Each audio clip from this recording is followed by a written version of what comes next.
Hey there, internet drifters, it's Izanami-kun, and we're back playing some RimWorld again. Isn't it so exciting? So this is going to be a little bit different because I put this on super duper peaceful mode. I'm not really looking to have all of the events happen. I think there's going to be a few events that happen and then they're pretty much just going to be left alone. And the reason is I've sort of made them in, well, the scenario itself, which I uploaded to Steam. I don't really know how that works, but you know, if it's there, you can try it. I don't get it.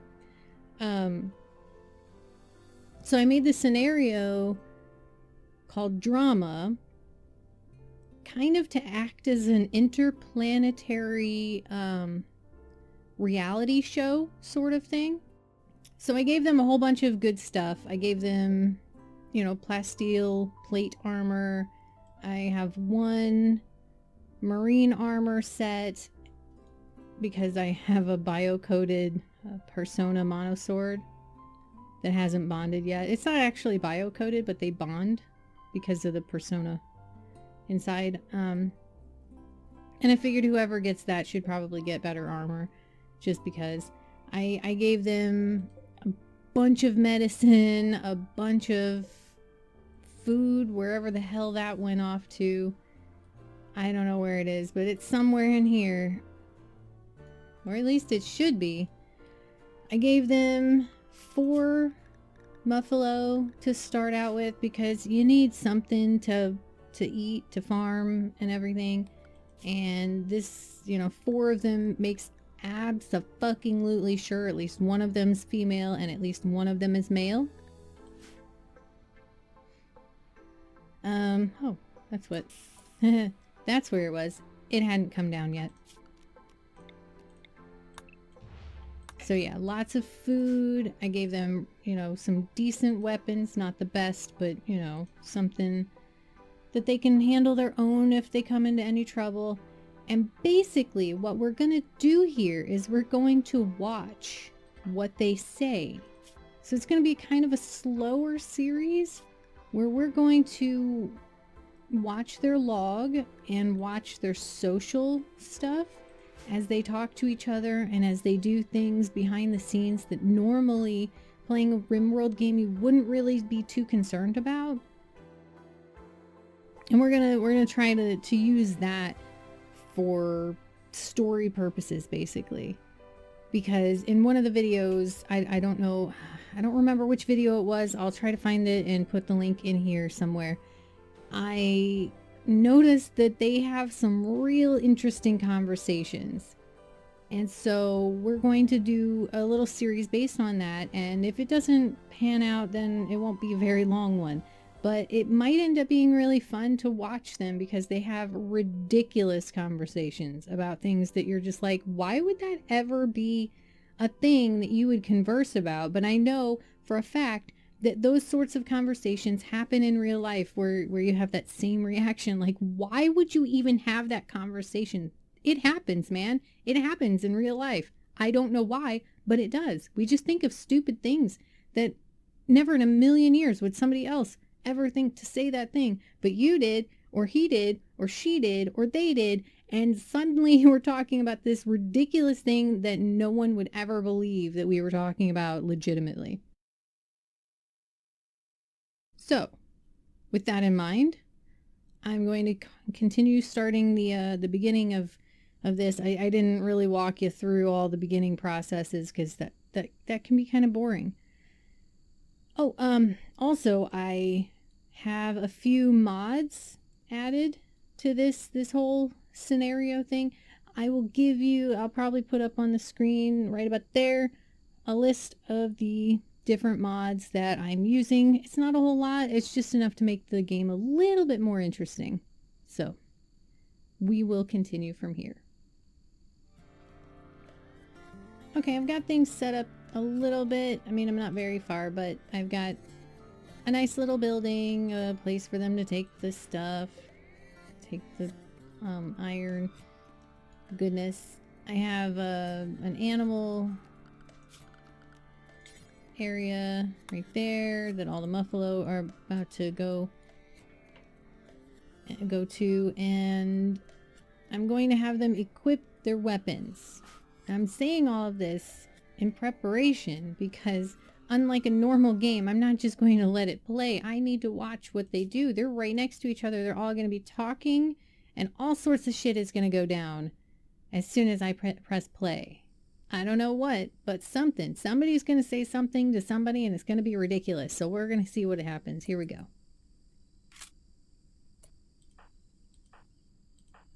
No?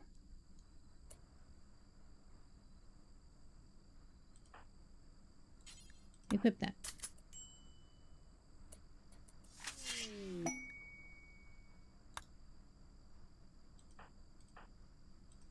Wow, they're really quiet. They're really not wanting to talk to each other. Okay. Hey, they said something. They joked about power armor suits. So Michael, we're not doing a writing thing about these people. So Michael was a story writer. And then as an adult, he became a builder. Which is pretty much what we're going to do with him here. He's going to be the builder here. He's probably going to do some intellectual stuff, maybe some artistic and crafting. I don't know, but definitely our constructor here. And he was talking to Solek. And they're both the males. Oh, by the way, I did 2 males and 2 females. That way, maybe there's a chance that they'll have a relationship. I realize that there are bisexuals and homosexuals in this game. I don't know if that is hidden or if it would have said something about it, but I don't think any of them had that as a trait. So if it happens under the scenes, behind the scenes, that's fine too. And you know what? Even if they are all heterosexual, they may not like each other like that. It just might not happen. I also, you'll figure it out along the way, made a thing in the situation-y thing where every single person that comes to this map is beautiful. And I did that because that's what a reality show is. They're all beautiful people. There's never an ugly person on there. The ugliest people on those shows are still beautiful people in most places. So I figured it just made sense to go with that ridiculous expectation since it's a reality show, right? Intergalactic, but you know, still. So they're joking about power armor suits right after I equipped them with their, the hell are they? The plate armor and flak helmet. I find that kind of funny. Because they just equipped those suits and then they're all like, ha ha ha, what if we had power armor suits? And then like, how ridiculous would that be to be put, you know, trying to put that on out here? Ha ha ha ha ha. It's not one of the ridiculous conversations that I was talking about earlier, but it is poignant and it makes you kind of wonder, like, was it really random? Was that conversation generated by the program of RimWorld in a random way? Or was it in some way inspired by the last item that they interacted with? Things to think about, people. Things to think about. Okay, so Sam just made a comment about guilty pleasures to Gutierrez. And they are both the females. Gutierrez was an RimWorld urchin and then an explosives expert. And Sam was a ranger child and a bush sniper. Very different people. Very different people. I don't know if I actually said what, no, I don't think I did Solik, but he was a child of glass? What the fuck? Oh, okay. So I guess he was a child that was born on a planet that didn't have a lot of resources? I guess that's what the glass is. So he is, I didn't even notice this, he is our doctor, but he can't visit sick people. I don't understand why that had to be a part of this child of glass thing. And I really wish it would have put that on the incapable of thing. That would have been a lot more helpful, but oh well, I guess.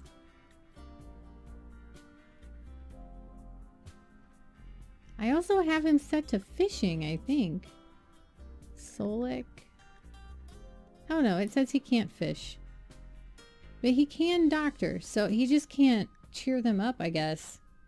Interesting. And then he was also, as an adult, a lone traveler, which is where he gets part of his medical from.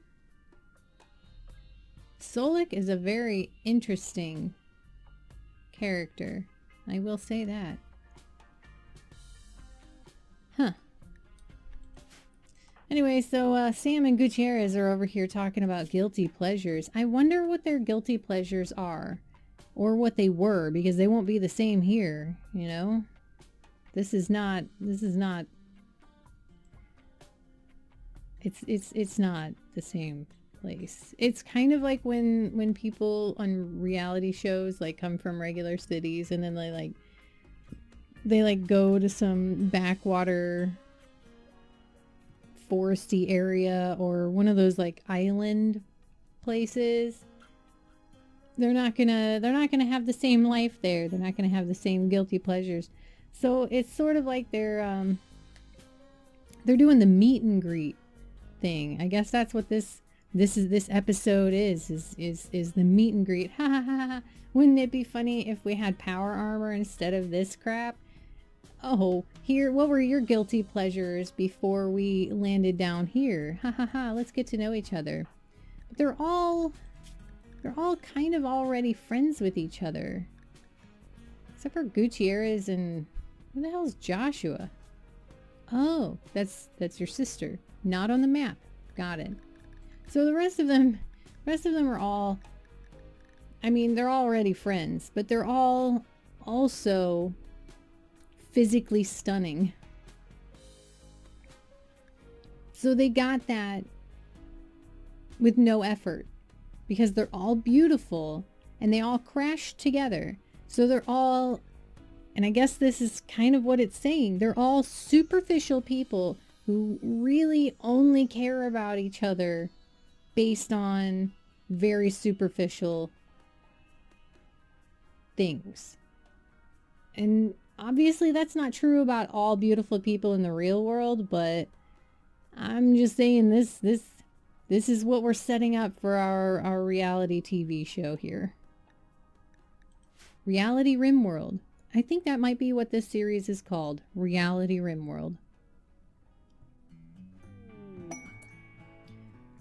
Okay, so this happened really quickly.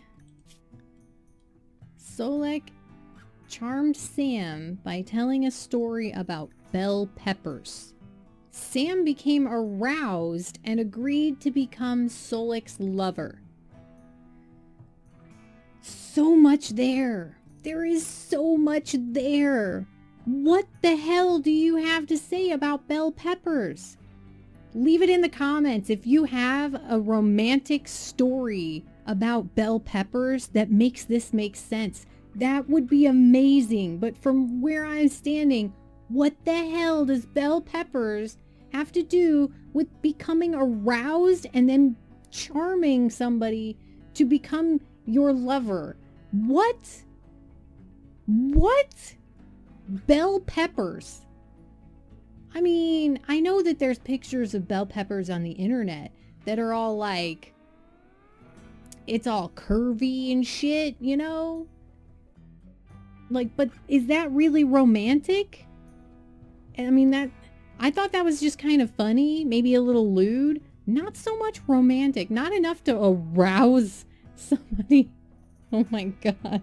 These people are crazy. So now we have some new lovers because of bell peppers. Because Solek is apparently really good at telling some ridiculous story about a vegetable fruit. This makes no sense. Oh, okay. So now Michael and Solek are talking again. They're talking a lot. They joked about food. I wonder if that joke had anything to do with this bell pepper situation. And then they chatted about practicing with pikes. What? Neither one of them are my melee people, by the way. My only melee person is Gutierrez. You can tell because she is dressed differently. The rest of them are shooters. I did that on purpose. So why would they need to practice with pikes? I think that's just a masculine thing. That must just be a man thing. That's just like, yeah, let's do this. That's fun. We're men. Her. And it really isn't to develop any sort of skill, or it doesn't mean that they have any sort of skill either. It just means that we're men. We play with pikes, right? But like this joke about food, especially immediately following this story about bell peppers that just suddenly turned Sam completely into gush and enough to become his lover. I'm just saying, like, there's definitely some connection, I think, between those two. Oh no. Oh my goodness, they have this whole conversation in like the blink of an eye. Okay, so Gutierrez shared some beliefs on the relationship between the Ordo Historia and romance with Solek. So she's hitting on him. I mean, I guess nobody told her that he's in a relationship with Sam because of some fucking red bell peppers, or I don't know. I'm assuming they're red. I don't know why suddenly it's red in my mind, but if it's going to be romantic, it might as well be red, right? And then Solek chatted about practicing with rockets with Gutierrez. Oh, burn! Because that is kind of like what he was talking about, practicing with pikes with Michael. So it's like Solek is treating Gutierrez like a dude. She's just a bro to him, and she just doesn't get it. Oh, that's gonna suck when she starts like pursuing him, and then he's all like, nah man, I'm good on that. Oh, I'm so sorry, Gutierrez. I'm so sorry. Sam said a word about odd jobs to Gutierrez. I don't know what that's supposed to mean. Odd jobs? I guess she's just like talking about all the stuff that they're doing and being like, yeah, this is kind of like back home when I would blah, blah, blah, blah, blah, blah, blah. And they're just talking to her while they're passing her with all the stuff they're still bringing to the stockpile. Oh, hey, here we go. Michael pursued Gutierrez by telling a story about pemmican. Gutierrez turned away. Oh, that's rough, buddy. Did you get that rebuff thing going on? Yeah, -10. She rebuffed you. And she rebuffed you. You know why she rebuffed you? Because she's after my man, Solek. She's trying to get into that. But he's already made his move on Sam. And Gutierrez just doesn't, she just hasn't gotten the memo. And then Michael, Michael, why were you trying to make it about food again? You trying to make it like Sam's story, or the story that Solik told Sam about the bell pepper? You trying to get Gutierrez to like sploosh a little bit? Is that what's going on? It didn't work, obviously. That's rough. Oh, that's rough. Sam commented about friendly town councilors to Michael. So Michael has been friend-zoned immediately by Sam. Sam has no interest at all in Michael at this point. I mean, why else would you talk about friendly town councilors? That's like, you're talking politics already? Why? Like, are you suggesting that you should have one? Because you're like 4 people. I don't know if that counts as a town just yet. Or are you talking about like when you came, whatever town you came from? You're just talking about the town councilors that were like, who talks about town councilors? Seriously. Unless you're old or in politics. Or rich. You know, well off, rich, whatever. I mean, I assume that those people would be interested in town councilors. Maybe nonprofit organizations would be interested in town councilors. You are a reality show person. And even before that, you were, oh, okay, I guess maybe being a bush sniper puts you in a political sort of element. But still, that's still kind of a weird conversational topic. I don't know if that's something that you really want to go for, but it definitely illustrates how little she really thinks of Michael as a potential mate, in my opinion. Oh no, they were talking. I turned away for a moment. They're talking about practicing chess. Okay, so they're buddy-buddy. They're being kind of buddy-buddy.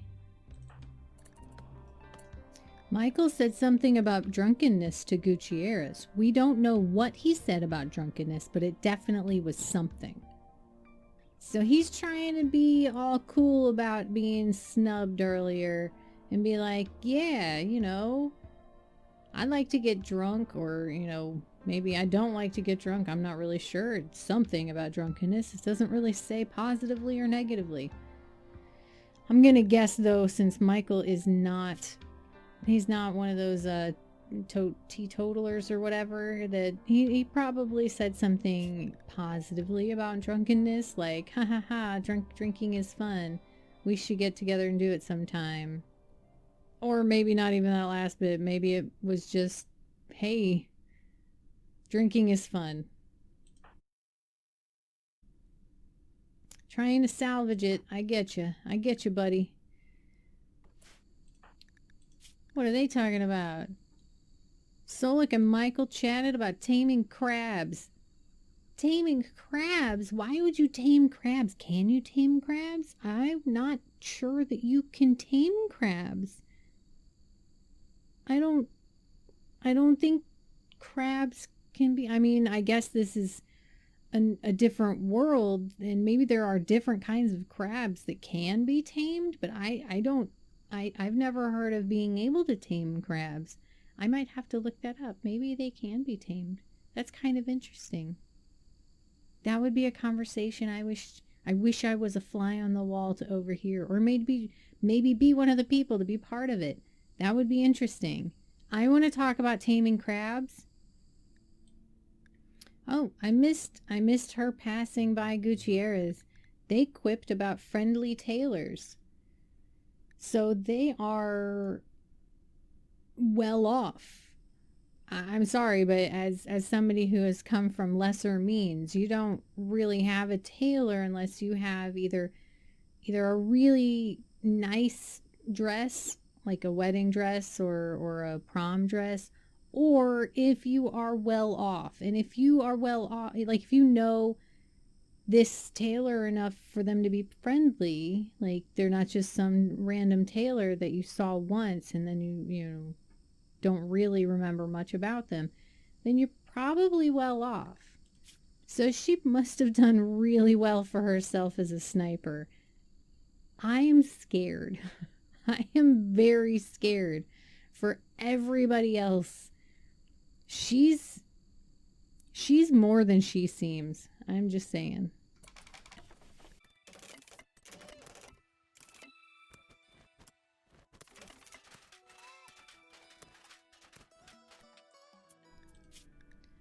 Boy, Solek has been dancing around Gutierrez trying to get this steel all up in this area. Like, she's been mining for a while. They haven't said a damn thing to each other. That's cold. There's obviously an understanding there right now, at least in this moment, that there is no attraction to Gutierrez from Solek. And that Gutierrez is not happy about this. Not happy about this at all. See, because Sam just goes right past Gutierrez, and they started to talk about guilty pleasures again. Probably a callback to the earlier discussion about guilty pleasures. I don't know what those guilty pleasures are, but I bet you anything it has something to do with whatever they were talking about earlier. And I mean, if that doesn't really explain the lack of depth to their conversation, I don't know what will. Here we go. They shared views on dualism. So they've broken that awkward silence between them and tried once again to develop some kind of relationship, even if it's not a romantic one, develop some kind of common ground. And they discussed dualism. I wonder which topic of dualism. Like, there's so many different ways to slice this into that, black into white, up into down.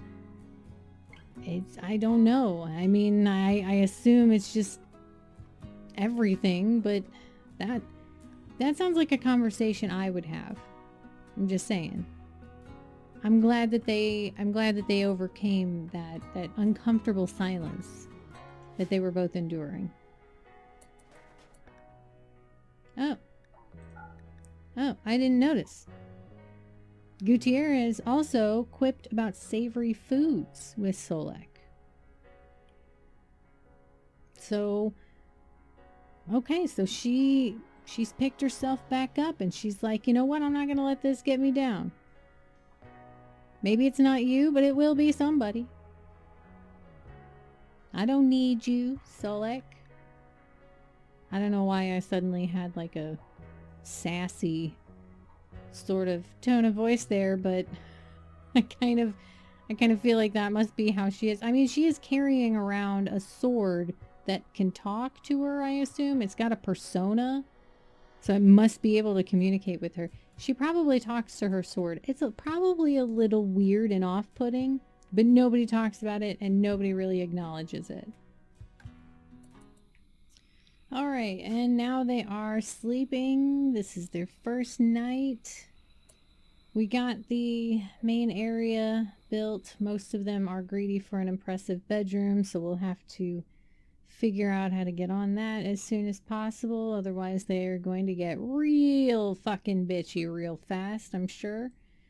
Yeah, pretty eventless. I'm really liking peaceful mode.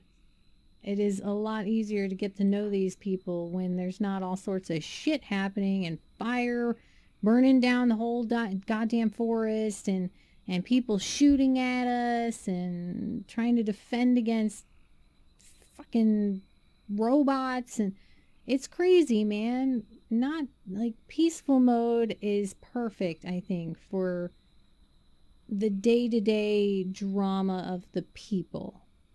And so I don't know about you, but I'm going to give this another shot. This seemed like a pretty decent episode. We'll see what happens. Like if you liked the video, subscribe if you haven't already, check me out on Patreon, check out my website, izanamikun.com, and I'll see you guys again when you drift to the next video.